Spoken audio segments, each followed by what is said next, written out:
karera niyo and then someone would tell you na, I don't think tama yung ginagawa mo. Kaya niyo ba yun at this point? Bakit naman hindi? I mean, kasi nga, iba-ibang tao, iba-iba ang makikita sa'yo, iba-iba ang magiging opinion nila. So, well, para sa akin, it would be nice for me to hear from someone who is, in the industry, someone who's really big in the industry, to tell me kung ano yung mali sa akin, kung ano So, tatanggapin mo? Oo naman. Ano Oo naman, tatanggapin. Hindi mo isipin na, excuse me, Lanim sa Oo, ducha. Lanim sa ducha. Bakit May naman? pinakamataas na... Tatanggapin mo? Kaya mo? I have to, if I can give it, I have to also be able to receive it. Correct. Hindi pwede na pride na. Ang sa bagay, kapag sumali if I ka can eh. always improve, then I should.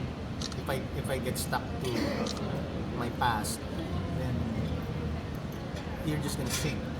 So para how do I improve? How do I become better? What's next? Dapat ganun eh. Unless we retire, then that's that. Alam niyo ang gusto ko sa twist na ito ng The Clash, na binabalik yung mga dating sumali na hindi pinadadala. It says na wala talagang permanenteng talo.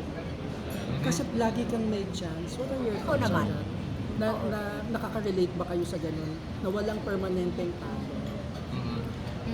So ako, whether it's a competition or not, life will always give you so much challenges.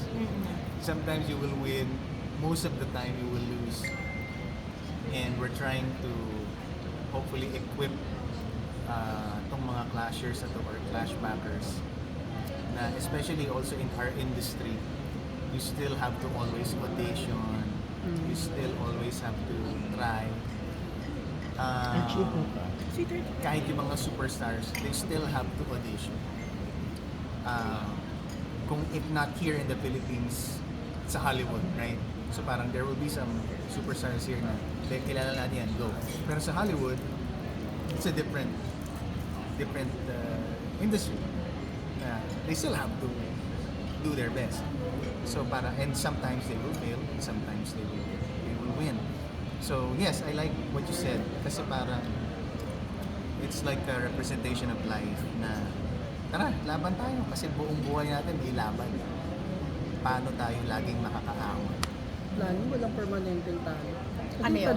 Walang permanenteng Walang permanenteng talo. Walang talo. permanenteng talo at makita wala na? rin permanenteng panalo.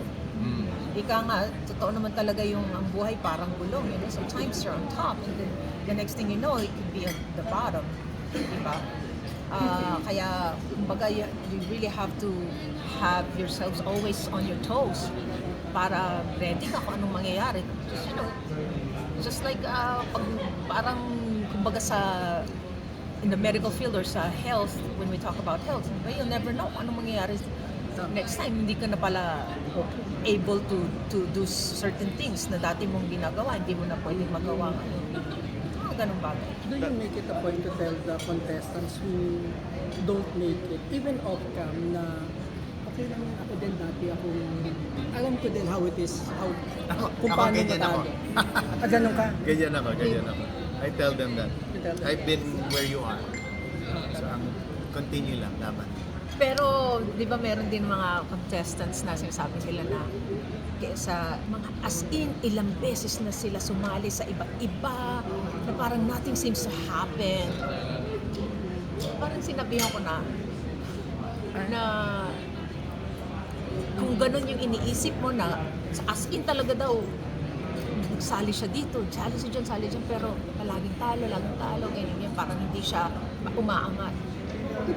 Parang sinabi ko in a way, kung hindi ito, baka ito hindi para sa'yo.